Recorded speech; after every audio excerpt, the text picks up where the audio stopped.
사도신경하심으로 신앙 고백하겠습니다. 전능하사 천지를 만드신 하나님 아버지를 내가 믿사오며 그 외아들 우리 주 예수 그리스도를 믿사오니 이는 성령으로 잉태하사 동정녀 마리아에게 나시고 본디오 빌라도에게 고난을 받으사 십자가에 못 박혀 죽으시고 장사한 지 사흘 만에 죽은 자 가운데서 다시 살아나시며 하늘에 오르사 전능하신 하나님 우편에 앉아 계시다가 저리로서 산자와 죽은 자를 심판하러 오시리라. 성령을 믿사오며 거룩한 공예와 성도가 서로 교통하는 것과 죄를 사하여 주시는 것과 몸이 다시 사는 것과 영원히 사는 것을 믿사옵나이다. 아멘.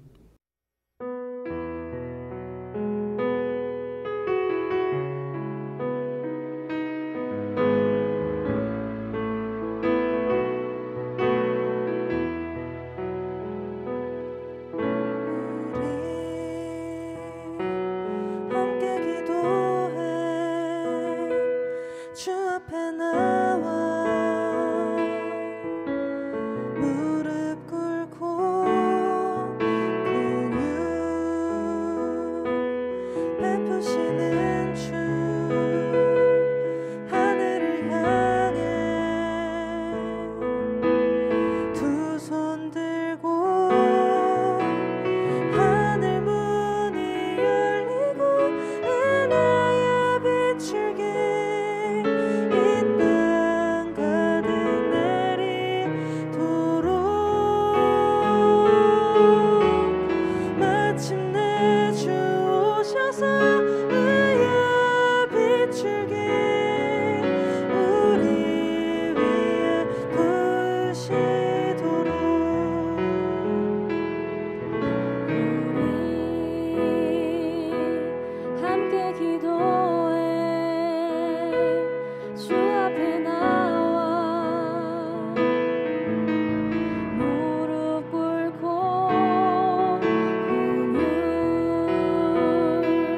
베푸시는 주 하늘을 향해 두 손 들고 하늘 문이 열리고 은혜의 비출기 이 땅 가득 내리도록 마침내 주 오셔서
브드엘의 아들 요엘에게 임한 여호와의 말씀이라. 늙은 자들아 너희는 이것을 들을지어다. 땅의 모든 주민들아 너희는 귀를 기울일지어다. 너희의 날에나 너희 조상들의 날에 이런 일이 있었느냐? 너희는 이 일을 너희 자녀에게 말하고 너희 자녀는 자기 자녀에게 말하고 그 자녀는 후세에 말할 것이니라. 팥중이가 남긴 것을 메뚜기가 먹고 메뚜기가 남긴 것을 느치가 먹고 느치가 남긴 것을 황충이 먹었도다. 취하는 자들아 너희는 깨어 울지어다. 포도주를 마시는 자들아 너희는 울지어다. 이는 단 포도주가 너희 입에서 끊어졌음이니 다른 한 민족이 내 땅에 올라왔음이로다. 그들은 강하고 수가 많으며 그 이빨은 사자의 이빨 같고 그 어금니는 암사자의 어금니 같도다. 그들이 내 포도나무를 멸하며 내 무화과나무를 긁어 말갛게 벗겨서 버리니 그 모든 가지가 하얗게 되었도다. 너희는 처녀가 어렸을 때에 약혼한 남자로 말미암아 굵은 배로 동이고 애곡함같이 할지어다. 소재와 전제가 여호와의 성전에서 끊어졌고 여호와께 수종드는 제사장은 슬퍼하도다. 밭이 황무하고 토지가 마르니 곡식이 떨어지며 새 포도주가 말랐고 기름이 다하였도다. 농부들아 너희는 부끄러워할지어다. 포도원을 가꾸는 자들아 곡할지어다. 이는 밀과 보리 때문이라. 밭의 소산이 다 없어졌음이로다. 포도나무가 시들었고 무화과나무가 말랐으며 석류나무와 대추나무와 사과나무와 밭의 모든 나무가 다 시들었으니 이러므로 사람의 즐거움이 말랐도다. 성도 여러분, 좋은 아침입니다. 오늘부터 요엘서 묵상이 시작되죠. 오늘 본문은 요엘서 1장 1절에서 12절 말씀으로 과거의 여호와의 날이라는 제목으로 하나님 말씀 함께 묵상하겠습니다. 요엘서는 짧은 3장의 분량 속에 하나님의 심판, 종말론적 사건, 하나님의 백성의 미래에 관해서 다루고 있습니다. 핵심 주제어를 여호와의 날이라고 할 수 있는데요. 오늘 본문 1장 또 다루게 될 2장에도 보면 이제 여호와의 날을 다루고 있습니다. 특별히 1장에는요. 과거의 여호와의 날에 대해서 이야기를 하고 있습니다. 1절을 보겠습니다. 부두엘의 아들 요엘에게 임한 여호와의 말씀이라. 여기 보니까 부두엘, 요엘의 아버지 이름이 나오죠. 부두엘이라는 뜻은 하나님을 확신하고 있다라는 뜻이고요. 요엘은 하나님, 여호와는 하나님이시다라는 뜻입니다. 근데 요엘 선지자에 대한 정보는 이거 외에 더 추가로 주어지는 게 없습니다. 그가 어느 시대에 활동했는지, 그 당시 왕은 누구였는지 이런 정보가 전혀 없습니다. 그래서 언제 쓰여졌는지 명확하게 알 수 없어서 학자들 사이에 더 많은 해석과 논란이 있습니다. 그러나 이렇게 선지자가 일부러 자신이 활동했던 시대에 대한 정보를 구체적으로 주지 않는 것은 이 말씀이 모든 세대, 이 말씀을 읽는 모든 세대에게 그들의 말씀으로 전달되게 하고자 했기 때문으로 보입니다. 자, 요엘이 사역하던 시대에 엄청난 메뚜기 재앙이 있었습니다. 유다를 강타했습니다. 그것은 이전에도 경험하지 못한 전무후무한 그런 재앙이었습니다. 그래서 요엘 선지자는 1장에서 유다 사회를 구성하고 있는 많은 사람들에게 최근에 임한 메뚜기 재난에 관해서 이야기하면서 슬퍼하며 또 그것이 주는 메시지를 깨달으라고 촉구합니다. 그래서 1장에 보면 처음에 이제 늙은이들이 나오고요. 그 다음에 이제 술 취한 자들 나오고 또 일반 백성들 나오고 그 다음에 농부들에게 이제 메시지를 전합니다. 자, 첫 번째로 이제 늙은 자들에 대해서 2절부터 4절까지 나옵니다. 자, 여기 늙은 자들이라는 것은 단순히 나이가 많이 든 연로한 자들 이기보다는 그 당시 유대 사회의 지도자들, 중요한 역할을 감당하는 지도자 위치에 있는 사람들을 가리킵니다. 그들에게 말합니다. 그들이 이전에 일생 동안 경험해 본 일 중에 혹은 그들이 조상들에게 전해들은 이야기들 중에 최근에 이스라엘이 경험한 이 메뚜기 재앙과 같은 그런 재앙과 견줄 만한 일이 있었느냐라고 묻습니다. 도대체 선지자를 이렇게 놀라게 한 일이 도대체 뭘까요? 4절에 보면 그 내용이 나와 있습니다. 4절입니다. 팥중이가 남긴 것을 메뚜기가 먹고 메뚜기가 남긴 것을 느치가 먹고 느치가 남긴 것을 황충이 먹었도다. 여기 팥충이, 메뚜기, 느치, 황충이 이런 것은 다 메뚜기의 종류들입니다. 이제 메뚜기에 대한 단어가 구약에 한 10개쯤 있는데 그 중에 4가지가 여기 쓰입니다. 이 4라는 숫자가요, 이 묵시문학에서 굉장히 중요합니다. 4는 그 종말적인 중요성을 나타낼 때 쓰이는 단어인데요. 바로 선지자가 요엘서에서 여호와의 날을 선포하는 데 있어서 종말을 경고하는데 바로 이 4라는 숫자를 사용하고 있는 것을 봅니다. 이런 큰 메뚜기 재앙이 이제 유다 가운데 임했고요. 그래서 이 선지자는 1장 3절에 보면 그 늙은이들에게 후대에게 이것을 전하라 라고 말을 합니다. 3절입니다. 너희는 이 일을 너희 자녀에게 말하고 너희 자녀는 자기 자녀에게 말하고 그 자녀는 후세에 말할 것이니라. 여기 너희는 이 일을 너희 자녀들에게 말하고 라는 이 표현이 요엘서에서 매우 중요한 표현입니다. 자그마치 여기 4대에 걸쳐서 전하라고 그러죠. 너희가 너희 자녀에게 말하고 또 너희 자녀가 자기 자녀에게 말하고 그 자녀는 후대에 말한다. 4대에 걸쳐서 계속해서 이 재앙의 내용을 전하라라고 말을 합니다. 왜 그럴까요? 왜 그렇게 전하라고 할까요? 그것은 단순히 이 재난이 우연한 재난이 아니라 후대에 전하여야만 하는 하나님의 경고였기 때문입니다. 바로 이런 처참한 현실을 후대에 바르게 다음 세대에 전함으로써 후대는 지금과는 다른 미래를 살 수 있도록 해야 하기 때문입니다. 여기 너희 자녀에게 말하고 너희 자녀에게 말하고 오늘 우리는 이 대목에서 우리의 삶에 적용을 해볼 수 있겠습니다. 우리는 하나님께서 행하신 일을 다음 세대에 전하는 일에 게을리하지 않아야 합니다. 우리 예수비전교회 4가지 비전 중에 하나도 다음 세대의 믿음을 잇는 교회이지 않습니까? 그래서 다음 세대에게 하나님의 하신 일을 전하고 하나님의 구원의 역사를 전하고 그래서 그들이 하나님께 희망을 두게 하고 또 하나님의 행사를 잊지 않게 하고 하나님의 말씀을 지키도록 해야 할 것입니다. 자, 이제 첫 번째 늙은이들에게 그러니까 노인들을 상대로 말씀을 전한 선지자는 이제 두 번째 술에 취한 자들 5절부터 7절까지는 술에 취한 자들에게 메시지를 전합니다. 여기 뭐라고 얘기합니까? 5절 봅시다. 취하는 자들아 너희는 깨어 울지어다. 포도주를 마시는 자들아 너희는 울지어다. 이는 단 포도주가 너희 입에 끊어졌음이니. 여기 취한 자들 하면 우리가 언뜻 생각하는 방탕한 자라고 굳이 그렇게 생각하지 않으셔도 좋을 것 같습니다. 이 구절에서 강조점은 더 이상 그들에게 즐길 만한 포도주가 없다라는 데 있습니다. 그렇게 즐길 만한 포도주가 없게 된 이유가 뭡니까?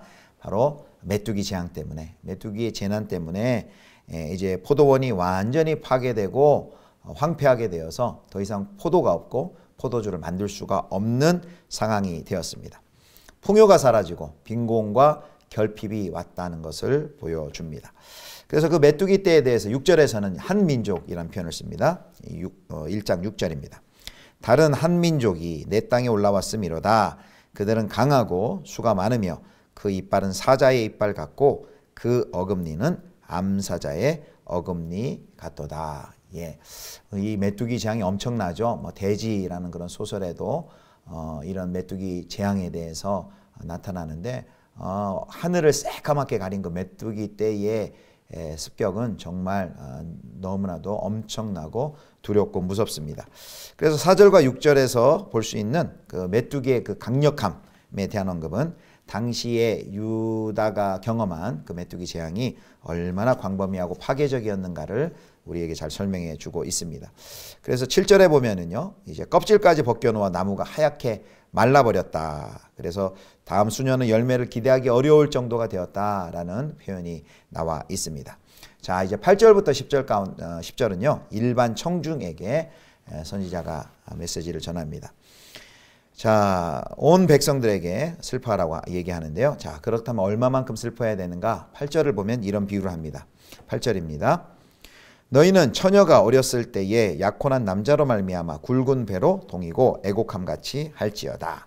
여기 8절에 보면 젊은 날에 남편을 잃은 처녀처럼 슬퍼하라라고 말을 하고 있습니다. 자, 9절에 보면 이제 여호와께 수종드는 제사를 지내는 제사장들이 슬퍼합니다. 그 이유가 10절에 나와 있는데요. 왜 그들이 슬퍼할까요? 9절에 보면 소제와 전제가 여호와의 성전에서 끊어졌기 때문입니다. 더 이상 제사를 드리고 싶어도 드릴 수가 없는 상황이 된 것입니다. 왜 제사를 드릴 수가 없게 되었을까요? 네, 우린 추측해 볼 수 있죠. 10절입니다. 10절 말씀. 밭이 황무하고 토지가 마르니 곡식이 떨어지며 새 포도주가 말랐고 기름이 다하였도다. 아멘. 예, 역시 메뚜기 재앙으로 인해서 재앙의 결과 곡식이 떨어지고 제사 드리는 데 필요한 모든 재료가 사라져 버린 것입니다. 이게 소제라는 것은 밀가루와 기름과 유향을 불태우는 곡물 제사죠. 또 전제는 포도주를 제단에 붓는 제사인데 소제, 전제 다 이런 곡물 또 이런 과일이 필요한데 메뚜기 재앙으로 인하여서 농사가 되지 않고 황폐하여서 이제는 제사를 지낼 수 없게 됐고 그로 인하여서 제사장들이 슬픔의 눈물을 흘리고 있습니다. 자, 이스라엘의 메뚜기 재앙의 결과 이스라엘의 제사 시스템이 완전히 붕괴돼 버린 상황이 된 것입니다. 그런데요, 역설적으로 이렇게 이스라엘의 제사 시스템을 멈추게 한 것은 바로 이 제사 시스템을 만드신 장본인인 주인공이신 하나님이시죠. 드러난 원인은 메뚜기 재앙으로 인하여서 제사가 멈추게 되었지만 사실 진짜 원인은 하나님이셨습니다. 하나님께서 그 제물마저 드리지 못하도록 그런 상황을 허락하신 혹독한 시련을 이스라엘 가운데 허락하신 것이죠. 이제 이스라엘은 그 뜻을 물어야만 했고 바로 요엘은 그것을 알려주기 위하여 이런 메시지를 전하고 있는 것입니다. 자, 이제 마지막은 농부들에게 전하는 메시지입니다. 자, 11절, 12절 오늘 본문의 마지막인데요. 우리 두 절을 같이 읽습니다. 농부들아 너희는 부끄러워할지어다. 포도원을 가꾸는 자들아 곡할지어다. 이는 밀과 보리 때문이라. 밭의 소산이 다 없어졌음이로다. 12절이요. 포도나무가 시들었고 무화과나무가 말랐으며 석류나무와 대추나무와 사과나무와 밭의 모든 나무가 다 시들었으니 이러므로 사람의 즐거움이 말랐도다. 아멘. 자, 밭의 소산이 다 없어졌어요. 포도나무가 시들었습니다. 무화과나무가 마르고 석류나무, 대추나무, 사과나무, 밭의 모든 나무가 다 시들어서 인간의 모든 즐거움이 다 사라지게 되었습니다. 자, 이와 같이 지금 1장을 시작하면서 메뚜기 재앙, 그들이 경험한 메뚜기 재앙을 이야기하고 있는데요. 근데 이 메뚜기 재앙하면 생각나는 것 있지 않습니까? 예, 바로 출애굽 10장에 있는 출애굽할 당시 하나님께서 이집트에 내린 10가지 재앙 중에 8번째 메뚜기 재앙이 생각납니다. 그래서 이 요엘 선지자는 그 당시 유다에 임한 그 메뚜기 재앙을 통해서 그 이전에 출애굽 당시에 있었던 이스라엘에 있었던 그 여호와의 날 메뚜기 출애굽 10장에 나온 그 메뚜기 재앙을 우리에게 회상을 시키는 것입니다. 달라진 것이 있다면 그 당시에 메뚜기 재앙의 대상이 애굽 사람들이었다면 이제는 지금 이스라엘로 대체가 되었죠. 자, 메뚜기 떼의 습격과 같은 무시무시한 심판이 온 땅을 휩쓸어서 땅이 황폐해지고 먹을 양식과 또 예배드릴 소산마저 없어졌으므로 사람들이 육체적인 영적인 즐거움이 마르고 애통의 눈물이 넘칠 것이다 라는 것이 바로 오늘 1장 1절에서부터 12절까지의 내용입니다. 자, 요엘은요 이 큰 재해를 가져다 준 메뚜기의 이 재앙을 시작으로 여호와의 날을 예고합니다. 그래서 2장에 가면 이제 앞으로 다가올 미래의 여호와의 날을 이제 예언합니다. 그 여호와의 날은 우선적으로 심판의 날입니다. 1장 15절 말씀 보겠습니다. 슬프다 그날이여 여호와의 날이 가까웠나니 곧 멸망같이 전능자에게로부터 이르리로다. 아멘. 이 요엘을 통한 여호와의 날, 그들이 경험한 그 메뚜기 재앙과 같은 그 어마어마한 무시한 두려운 그런 여호와의 날이 이제 다가올 것입니다. 여호와의 날이 다가온다는 하나님의 경고는 이스라엘 백성들에게 두려움을 불러일으키지만 하나님의 궁극적인 의도는 이스라엘 백성들을 망하게 하려는 것이 아니고 그 경고를 듣고 회개하고 돌이키고 기도하게 하려 하기 위함입니다. 그래서 이제 1장 이제 내일 본문에 보면 제사장들 장로들에게 회개를 촉구합니다. 기도로 나아가도록 이제 촉구를 합니다. 사랑하는 성도 여러분, 우리는 오늘 본문을 통해서 우리의 삶 가운데서도 고난 가운데, 손쓸 수 없는 그런 고난 가운데 직면했을 때 우리는 모든 일이 하나님의 다스림과 섭리 가운데 있음을 인정하고 겸손히 우리 자신을 돌아봐야 하겠습니다. 하나님과의 관계를 또 확인해보고 또 나와 이웃과의 관계를 또 확인해보고, 그래서 이 시련 속에서 다시 한번 주님의 음성을 분명히 또렷이 들을 수 있으면 좋겠습니다. 그래서 우리가 하나님께 회개해야 될 부분들을 회개하고, 또 말씀에 어긋나 있는 부분들이 있다면 다시 한번 그것을 확인하고 또 본질로 돌아가고 말씀으로 돌아가는 그런 은혜가 있었으면 좋겠습니다. 계속되는 3장까지 요엘서의 묵상을 통하여서 하나님의 놀라운 은혜를 함께 경험하기를 축복합니다. 기도하시겠습니다. 하나님 아버지, 우리가 손쓸 수 없는 고난 가운데 직면했을 때에 하나님의 섭리하심을 기억하고 또 하나님 앞에 우리 자신을 돌아보고 하나님의 긍휼과 은혜를 구하는 저희들 되게 하여 주옵소서. 탄식과 절망으로 그치지 아니하고 하나님과의 관계, 이웃과의 관계를 돌아보는 복된 계기가 되게 하여 주옵소서. 시련과 어려움 속에서 하나님의 음성을 또렷이 들을 수 있는 분별력을 우리 가운데 허락하여 주옵소서. 감사드리며 우리 주 예수 그리스도의 이름으로 기도드립니다. 아멘. 주님 가르쳐 주신 기도하겠습니다.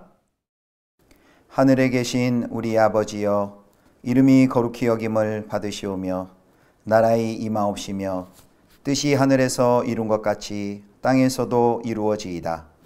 오늘날 우리에게 일용할 양식을 주옵시고 우리가 우리에게 죄 지은 자를 사하여 준 것 같이 우리 죄를 사하여 주옵시고 우리를 시험에 들게 하지 마옵시고 다만 악에서 구하옵소서.